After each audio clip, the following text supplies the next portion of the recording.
Dit is Nyunsu Fusranang. Na 5 jaar duidelijkheid in slepende zaken rond ex-minister Hoefdraad van Financiën. Hoefdraad zal onrechtmatige vervolging internationaal aanvechten. President Siemens zal internationale rechtspraak in acht moeten nemen bij gratieverzoek, aldus advocaat Gerard Spong. Ik trek gratieverzoek niet in, aldus advocaat Irvin Kanhai. Nieuwe RVC's moeten orde scheppen binnen parastatale LVV. Meer dan 400 illegalen bij grenscontroles teruggestuurd naar Suriname. Santokhi wil naamsverandering voor de VHP. Minister Wijneman ontmoet voorzitter van Islamitische Ontwikkelingsbank in Washington D.C. Suriname in autopilot totdat oliedollars beginnen te komen.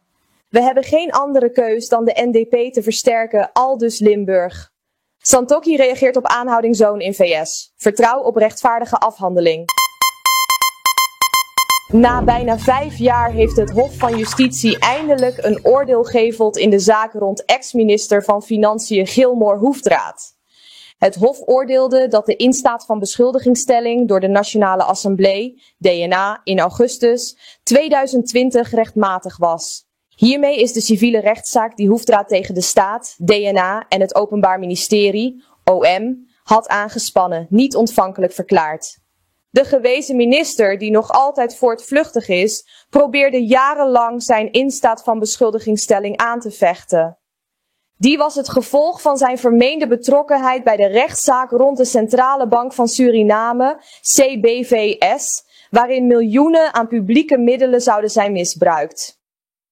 Hoefdraad en zijn juridische team voerden aan dat het besluit van DNA onrechtmatig was, omdat het parlement eerder, toen nog onder leiding van Jennifer Siemens, NDP, had besloten hem niet in staat van beschuldiging te stellen.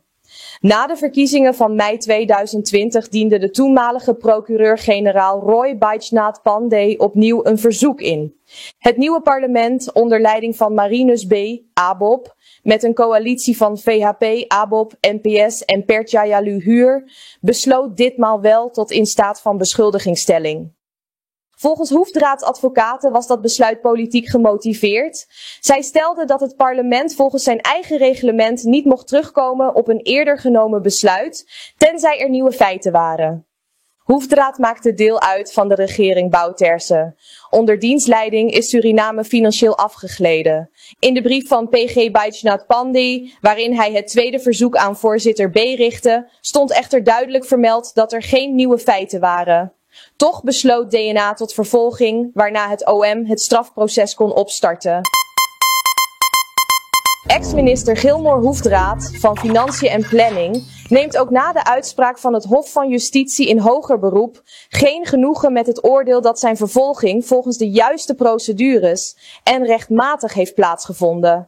Het Hof van Justitie verklaarde hem vrijdag na een periode van lange stilte niet ontvankelijk en stelde dat zijn vervolging rechtmatig is, nadat hij bij een tweede verzoek van de toenmalige procureur-generaal Roy Bajnath Pandey door de Nationale Assemblée in augustus 2020 in staat van beschuldiging was gesteld. Hoefdraad vluchtte, maar werd op zijn verjaardag 17 december 2021 bij verstek veroordeeld tot een gevangenisstraf van 12 jaar en een geldboete van $500.000 Surinaamse dollar, te vervangen door een extra celstraf van 12 maanden. De voortvluchtige gewezen bewindsman schat zijn kansen op internationaal succes hoog in. Zijn raadsman, Murwin Dubois, zegt in gesprek met de media dat er internationaal legio-voorbeelden bestaan, jurisprudentie van vergelijkbare gevallen, waarbij de rechtmatigheid van vervolging in het voordeel van de verdachte is beslecht, onder andere door het Inter-Amerikaans Hof voor de Rechten van de Mens. Dubois verwijst vooral naar het zogenoemde ne bis in idem beginsel. Het rechtsbeginsel dat iemand niet 2 maal voor hetzelfde feit mag worden berecht of gestraft nadat een onherroepelijke beslissing is genomen. Dit beginsel heeft alles te maken met de wet in staat van beschuldigingsstelling, politieke en gewezen politieke ambtsdragers en het ordereglement van het parlement. Deze wet schrijft voor dat het Openbaar Ministerie eerst een verzoek moet indienen bij het parlement om een ambtsdrager in staat van beschuldiging te stellen. De immuniteit wordt dan opgeheven. Dat gebeurde ook in het geval van Hoefdraad. Advocaat Irvin Kanhai heeft een gratieverzoek ingediend voor de 4 mannen die in december 2023 zijn veroordeeld voor hun rol in de decembermoorden. Het voorstel werd op 17 september ingediend. Zo bevestigde Kanhai maandag tijdens de Tribute to Bouterse viering, gehouden ter gelegenheid van de 80ste geboortedag van de overleden ex-president Desi Bouterse. Wij, de NDP, hebben altijd gezegd dat het 8 december proces een politiek proces was en is. Onthoudt u dat? We hebben samen met Desi gezegd dat we de verkiezingen moeten winnen om de veroordeelden van 8 december gratie te verlenen.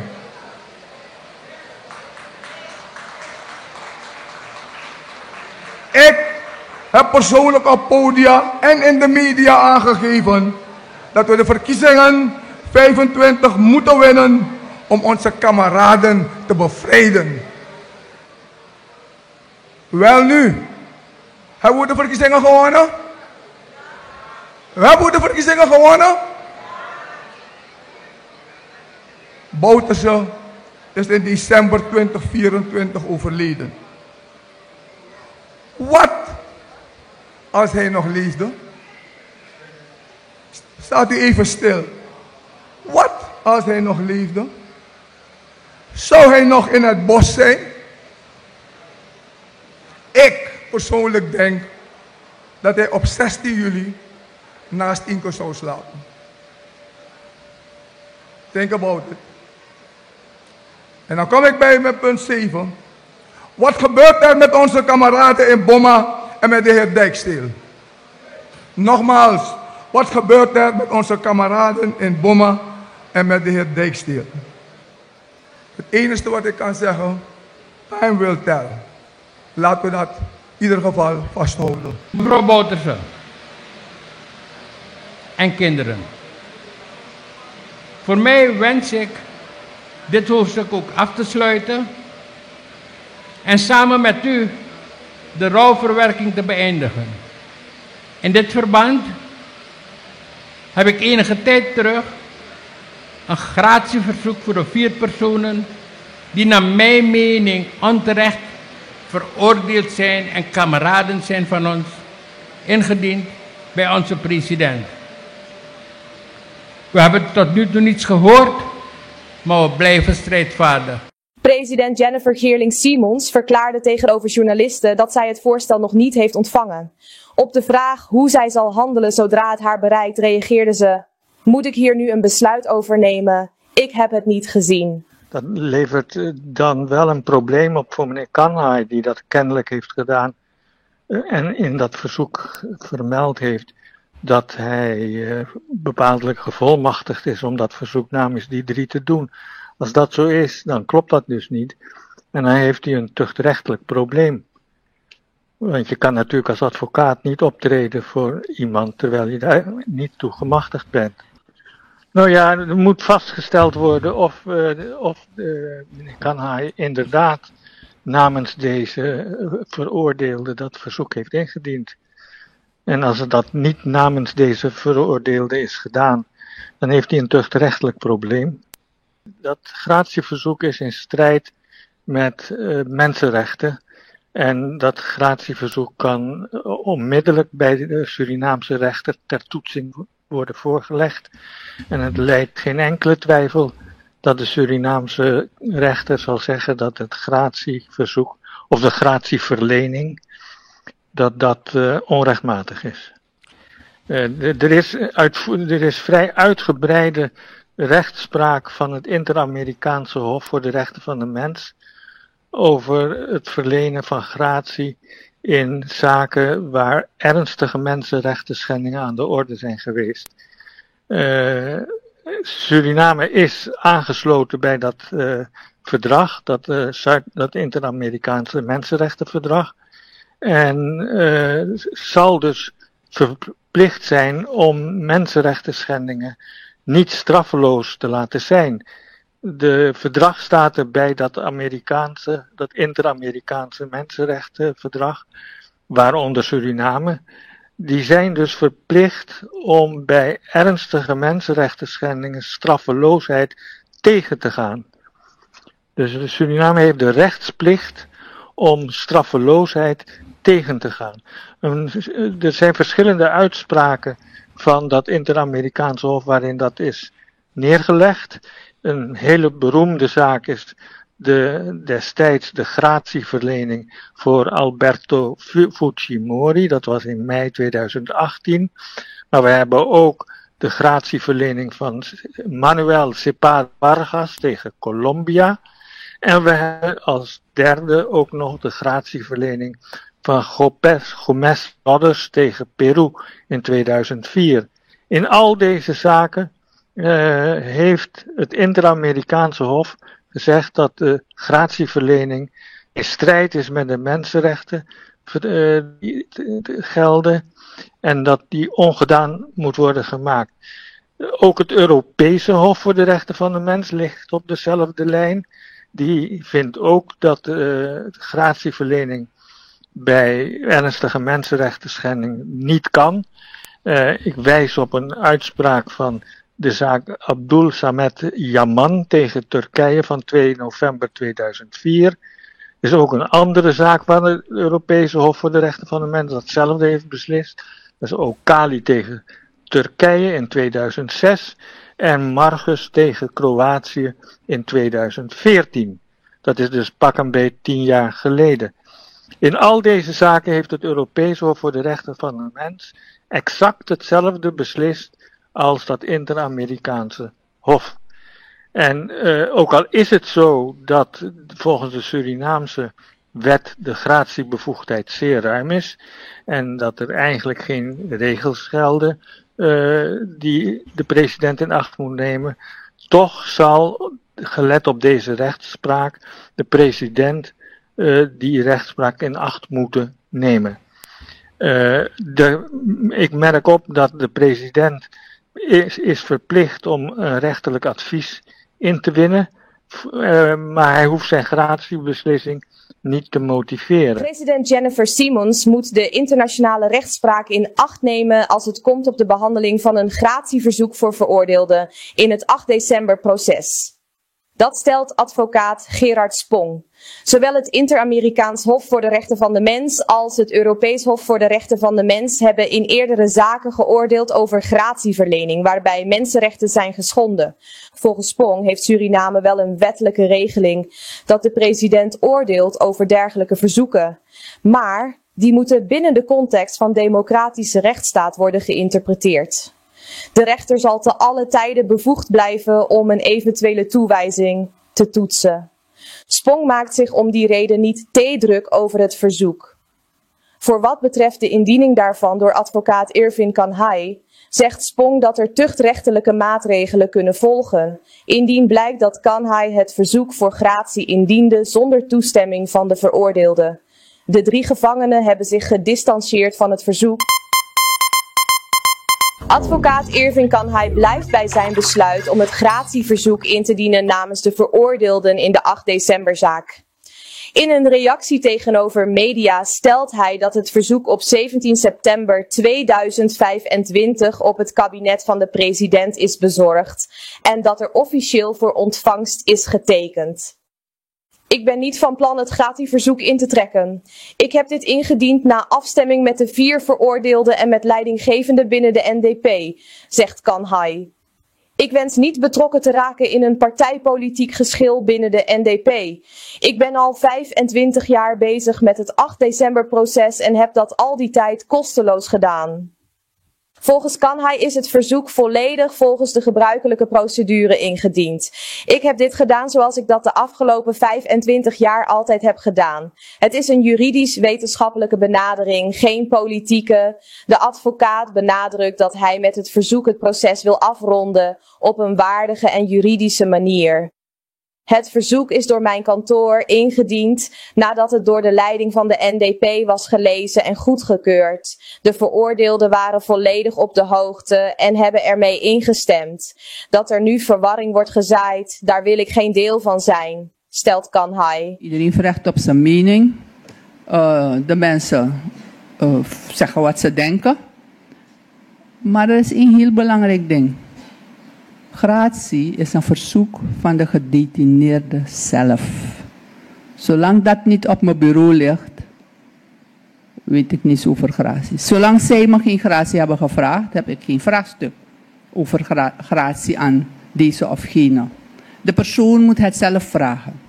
Er zijn een paar andere dingen, maar daar denk ik zijn de betrokkenen mee bezig.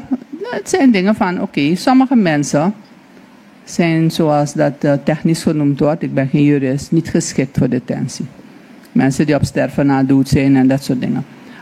Dus er zijn andere issues, maar dat heeft niets met gratie te maken. Dus, zolang iemand, wie het ook is, me geen gratie vraagt, heb ik geen gratieverzoek op mijn bureau. Punt. Intussen heb ik een heel land op mijn schouders waar de situatie niet gemakkelijk is. U heeft het gehoord. En we vergeten niemand. Ook deze 4 mensen niet. 3 zitten in de gevangenis. Deze 3 personen niet. We vergeten ze niet. We vergeten ook anderen niet. We houden de mensenrechten van iedereen in de gaten. Maar als het gaat om gratie, dan mag iedereen discussiëren. Maar ik werk wel door gewoon om alle Surinamers een beter bestaan te geven. En totdat die heren een gratieverzoek op mijn bureau deponeren, dan wordt het mijn zaak. Het gratieverzoek, gericht aan president Jennifer Simons, verwijst naar artikel 109 van de Grondwet en vraagt om kwijtschelding van de resterende gevangenisstraf voor de veroordeelden Iwan Dijksteel, Benny Brondestein, Ernst Geffery en Stefanus Dendu. Zij zijn veroordeeld tot 15 jaar cel. Dijksteel is voortvluchtig. Kanhai motiveert het verzoek op humanitaire en medische gronden, omdat de betrokkenen alle ouder zijn dan 75 jaar en kampen met ernstige gezondheidsklachten. 3 van hen zijn opgenomen in de ziekenboeg van de penitentiaire inrichting Santo Boma, waar volgens de advocaat de medische voorzieningen niet toereikend zijn voor adequate behandeling. Daarnaast verwijst het verzoek naar bijzondere omstandigheden rond het proces, waaronder de beïnvloeding van de publieke opinie, de rol van de nabestaanden en de vermeende vooringenomenheid van het Hof. Kanhai stelt dat het proces een sterk maatschappelijk en emotioneel geladen karakter had en dat dit invloed heeft gehad op de oordeelsvorming. Het verzoek bevat verder juridische verwijzingen naar het recht op humanitaire gratie, waarbij wordt gesteld dat voortgezette detentie onevenredig en niet langer in het belang van de rechtstoepassing zou zijn. De advocaat benadrukt in het verzoek dat het geen herziening of inhoudelijke beoordeling van het vonnis beoogt, maar uitsluitend een gratie op humanitaire gronden. Het is ook geen schuldbekentenis, benadrukt Kanhai. De kwestie heeft geleid tot aanzienlijke verwarring en verdeeldheid. Eerder verklaarde president Simons dat zij geen kennis had genomen van het gratieverzoek, terwijl de advocaat bewijs toont dat het op 17 september is ontvangen. Daarbovenop hebben 3 van de veroordeelden, Dendu, Geffery en Brondestein, een schriftelijke verklaring ondertekend waarin zij stellen geen toestemming te hebben gegeven voor het indienen van het verzoek. Kanhai zegt dat deze verklaring niet overeenkomt met de eerdere afspraken die gemaakt zijn. De Food and Agriculture Industries FI, NV, Suriname American Industries Ltd, SAIL, NV en NV Suriname Zwaar Materieel, SURZWAM, 3 parastatale bedrijven onder het ministerie van Landbouw, Veeteelt en Visserij LVV, hebben nieuwe raden van commissarissen, RVC's. De installatie vond donderdag plaats door minister Mike Noorsalim. De nieuwe RVC van SURZWAM bestaat uit John Lecton, president-commissaris, Shyamkumar Santuel, Albertino Resopawiro, Joy Wanda Harjo Mohammad, Avinash Hira, Ben Woodley en Hendrik Setrovijojo. Bij FI zijn benoemd Indredat Gangaram Pandey, president-commissaris, Stephanie Kramavitana, Gayatri Behari, Juan Suero Tono, Robert Tembong, Vinish Imansuenadi en Igan Atipa. De RVC van SAIL bestaat uit Gordon Tau Nyi Chau, president-commissaris, Steve Semoudi, Dimitri Tamsaran, Priya Charan, Rudy Surodi Mejo, Ivan Sancho en Henk Lemmert. RVC bij SAIL-minister Noor Salim benadrukte dat de RVC-leden niet alleen een toezichthoudende taak hebben, maar ook verantwoordelijk zijn voor het begeleiden van een quickscan bij elk van de bedrijven. Deze doorlichting moet inzicht geven in de financiële en operationele situatie van de ondernemingen. Onder het nieuwe burgerlijk wetboek kunnen niet alleen bestuurders, maar ook commissarissen aansprakelijk worden gesteld voor wanbeheer. Dat is nadrukkelijk met de nieuwe raden besproken, zei de minister. Volgens Noor Salim maakt de quickscan deel uit van een breder beleid dat sinds het aantreden van de regering is ingezet. Eerder werden binnen het ministerie en bij de MCP soortgelijke onderzoeken uitgevoerd. Het resultaat was dat financiële onregelmatigheden aan het licht kwamen. Waar vervolging nodig was, is die ook ingesteld, zei hij. De minister legde uit dat de RVC eerst de nodige documenten van de bedrijfsleiding ontvangt, waarna experts worden ingeschakeld om de financiële doorlichting te begeleiden. De quickscan is bedoeld om een duidelijk beeld te krijgen van de werkelijke situatie. Veel parastatalen worden gesubsidieerd, maar we willen af van die vicieuze cirkel waarbij overheidsgeld in een bodemloze put lijkt te verdwijnen, lichtte hij toe. Voor parastatalen die zwaar verlieslatend zijn of kampen met schulden, zal de regering op termijn verdere besluiten nemen. Op korte termijn ligt de focus op efficiënt beheer en transparantie. We staan aan de vooravond van olieproductie en zullen meer middelen krijgen. Maar als onze instituten en NV's zwak zijn, verdwijnen ook die oliedollars. We moeten onze organisaties gezond maken en duidelijk vastleggen wie waarvoor verantwoordelijk is. De Franse politie heeft haar acties tegen illegale grensoverschrijdingen en smokkelactiviteiten langs de grens met Suriname verder opgevoerd. In de week van 6 tot en met 12 oktober werd in Saint-Laurent-du-Maroni opnieuw de operatie Atipa uitgevoerd, gericht op het bestrijden van illegale migratie en grenscriminaliteit. Volgens de Franse autoriteiten werden tijdens de actie 428 personen zonder geldige verblijfstitel teruggestuurd en 21 voortvluchtigen aangehouden.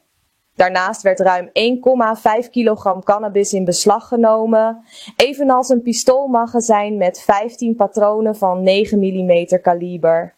Aan de grootschalige operatie namen 161 functionarissen deel, waaronder politieagenten, gendarmes en douanebeambten. In totaal werden 621 Corialen en 2683 personen gecontroleerd, evenals 153 reizigers op het plaatselijke vliegveld. De autoriteiten hebben aangekondigd dat de intensieve grenscontroles in de komende maanden zullen worden voortgezet, vanwege de aanhoudende instroom van illegale goederen en personen vanuit Suriname. Een belangrijk aandachtspunt in het grensgebied blijft de smokkel van goud door zogenoemde garimpiros, illegale goudzoekers, die vanaf de Surinaamse oever opereren. Zij zouden een goed georganiseerd logistiek netwerk hebben opgezet om goud uit het binnenland van Frans-Guyana langs de Marowijnenrivier naar Suriname te smokkelen. Bij deze activiteiten wordt veel kwik gebruikt, een zwaar vervuilend metaal dat ernstige risico's oplevert voor de gezondheid van lokale gemeenschappen en het milieu aan beide oevers van de rivier. VHP-voorzitter Chan Santokhi wil dat de partij een naamsverandering ondergaat. In plaats van vooruitstrevende hervormingspartij denkt hij aan vooruitstrevende hernieuwde partij. In de loop naar de bestuursverkiezingen in 2027 moet de partij herpositioneerd worden. Dit zal één van de punten zijn die worden meegenomen, naast eventuele statuutwijzigingen. Santokhi zegt dat de partij bij de laatste verkiezingen achteruit is gegaan in stemmen in gebieden waar de VHP sterk stond. Tegelijkertijd is er een groei geweest in gebieden die traditioneel niet op de partij stemden. Zo is de VHP het sterkst gegroeid in Marowijnen. In Saramacca en in Kommerwijnen is er ook een groei. Daarnaast hebben sommige kandidaten verrast met het aantal stemmen dat zij binnenhaalden. Santokhi noemt Marciano Dassai als een van die personen. En weer andere kandidaten hebben minder behaald in vergelijking tot de verkiezingen van 2020. Krishna Matuera is daar één van. Minister van Financiën en Planning, Adeline Weinerman, heeft in Washington D.C. een belangrijke ontmoeting gehad met Dr. Muhammad Al-Yasser, de voorzitter van de Islamitische Ontwikkelingsbank ISDB. Tijdens het gesprek is vooral gesproken over het versnellen van lopende projecten die direct voordeel opleveren voor de Surinaamse bevolking. Dr. Al-Yasser benadrukte dat de bank klaarstaat om Suriname verder te ondersteunen, vooral bij het goed beheren van toekomstige olieinkomsten en het verbreden van de economie. Daarnaast moedigde hij Suriname aan om ook andere financieringsmogelijkheden te bekijken binnen de ISDB-groep en via partners zoals de Arab Coordination Group, ACG. De regering lijkt de economische toekomst van het land grotendeels te verbinden aan de verwachte inkomsten uit de oliesector, die pas in 2029 substantieel in de staatskas zullen vloeien. Tot die tijd kiest het kabinet voor een behoedzame koers, gericht op financieel herstel, het behouden van maatschappelijke rust en het aflossen van bestaande schulden. Volgens vicepresident Gregory Rusland staat de komende 3 jaar in het teken van stabilisatie en verantwoord beheer. De aflossing van de schuld aan obligatiehouders van de Oppenheimer-lening geldt daarbij als prioriteit. Als we de rust kunnen bewaren en onze verplichtingen nakomen, ontstaat er financiële ruimte om urgente problemen in de gezondheidszorg, het onderwijs, de veiligheid en infrastructuur aan te pakken, aldus Rusland. De regering hanteert in deze overgangsperiode een zogenoemde autopilot-aanpak, waarbij nieuwe beleidsinitiatieven beperkt blijven. Pas wanneer de eerste oliedollars binnenstromen, verwacht het kabinet meer investeringsruimte te hebben voor structurele ontwikkeling. Rusland zegt dat het beleid van zijn regering niet gericht is op het nemen van buitenlandse leningen voor consumptieve doeleinden of sociale uitgaven. We willen geen nieuwe schulden creëren die de stabiliteit ondermijnen. De ondersteuning van kwetsbare groepen moet komen uit herverdeling binnen de bestaande begroting, zei hij. Daarnaast stelt de regering transparantie en controle centraal in haar financieel beleid. Kritiek dat de recente wijziging van de wet op de staatsschuld de regering een blanco cheque zou geven, wijst Rusland resoluut van de hand. Integendeel stelt hij, de wijzigingen moeten juist de checks en balances versterken. Controlemechanismen zijn essentieel om te voorkomen dat fouten uit het verleden zich herhalen. We willen een nieuw begin maken en de kansen die voor ons liggen niet verspillen, aldus de vicepresident. Tijdens de bijeenkomst Tribute aan Daisy Bouterse heeft Clifton Limburg, oud-communicatiedirecteur van de regering Bouterse, een oproep gedaan om de partij te versterken en de erfenis van de overleden partijleider levend te houden. Limburg benadrukte dat Bouterse een belangrijke rol heeft gespeeld bij de opbouw van de Nationale Democratische Partij, NDP, die volgens hem de enige partij in Suriname is waar alle mensen zich thuis kunnen voelen. Wanneer alle mensen zich thuis voelen in een organisatie, dan is dat heel erg belangrijk. Omdat deze organisatie eigenlijk een weerspiegeling is van die samenleving. En dat betekent dat de meeste mensen, dat alle groepen eigenlijk worden meegenomen wanneer wij aan de macht zijn en wanneer wij eigenlijk zoveel als mogelijk moeten proberen om die ontwikkeling op gang te brengen. Hij heeft de partij helpen trekken. Zijn bijdrage heeft onder andere ook gezorgd dat eigenlijk Udoro moest doren. En natuurlijk heeft hij het niet alleen gedaan. Natuurlijk hebben we met z'n allen op onze eigen manier Uyep Hararoko. Maar nu is hij er niet meer. En ik ga je zeggen, Wafden Sanisang vaker mieren. En ik ga je eerlijk zeggen, of ik ga u eerlijk zeggen, ik ben vaak genoeg angstig geweest voor dat moment. Omdat ik, sinds mijn grokong hoor ik mensen zeggen, als Bouterse er niet meer is,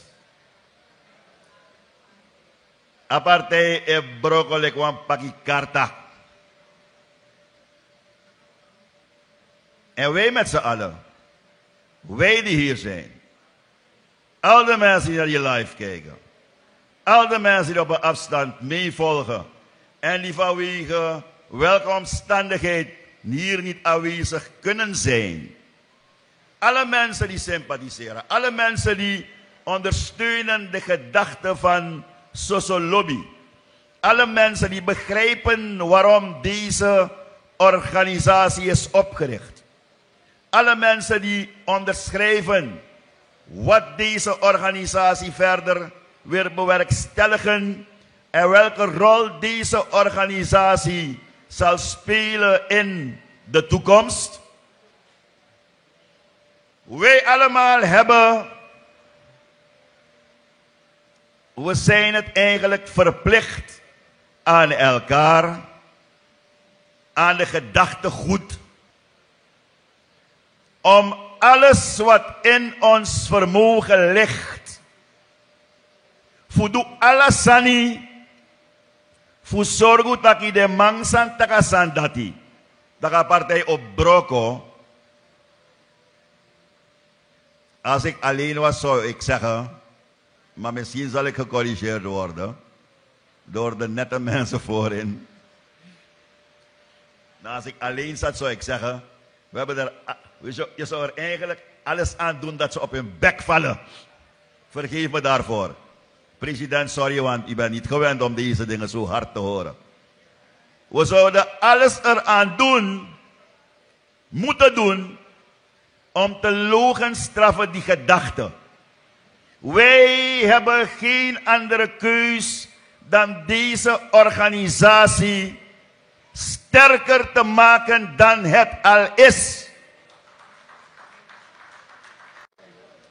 Bouderse heeft natuurlijk samen met anderen, maar als stuwende kracht, een politieke partij helpen opzetten waar wij vandaag de dag met trots kunnen zeggen dat het eigenlijk de enige partij is in de Republiek Suriname waar alle mensen zich thuis voelen. Mi feni taki asanda ti une onderschrijft. Geef de partij en de gedachte daarvoor een daverend applaus. We hebben hoogte- en dieptepunten gekend, maar niemand is volmaakt, zei Limburg. We moeten hem herinneren als iemand die eenvoudig, doelgericht en vergevingsgezind was. Hij wees erop dat sommigen proberen de bijdrage van Bouterse te minimaliseren, maar sprak het vertrouwen uit dat diens betekenis later volledig zal worden erkend. Voormalig president Chan Santokhi heeft in een verklaring gereageerd op berichten over de aanhouding van zijn zoon Richano Santokhi in de Verenigde Staten in verband met zijn verblijfsstatus. In zijn reactie benadrukt Santokhi dat de verblijfsaanvraag van zijn zoon reeds in behandeling is bij de bevoegde autoriteiten en dat hij juridisch wordt bijgestaan door een advocaat. Als vader vertrouw ik op een zorgvuldige en rechtvaardige afhandeling van deze zaak, conform de geldende wet en regelgeving, verklaart Santokhi. Hij betreurt dat de persoonlijke situatie van zijn zoon door sommigen wordt aangegrepen voor politieke of publicitaire doeleinden. Het is jammer dat er personen zijn die deze kwestie misbruiken om politieke en publicitaire schade toe te brengen. Santokhi vraagt om respect voor de privacy van zijn familie en doet een beroep op de samenleving en de media om met terughoudendheid om te gaan met deze persoonlijke aangelegenheid. In het belang van de privacy en bescherming van mijn familie volsta ik met deze toelichting.